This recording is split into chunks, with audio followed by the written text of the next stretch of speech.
Welcome to this video. So I'll show you how you can set up minimum order quantity for each product that you have in your OpenCart store.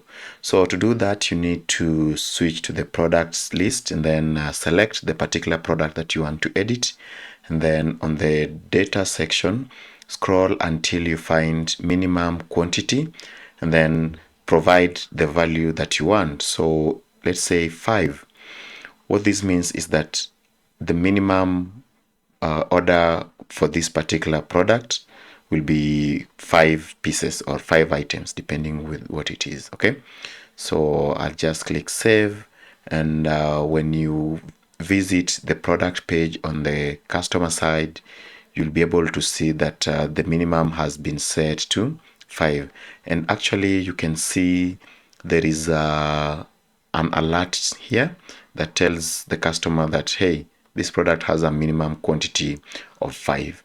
So that's how you can add the same thing to your OpenCart store in case you need it. That's it for this video. If you have any questions, you can definitely reach out via email or the comment section. See you.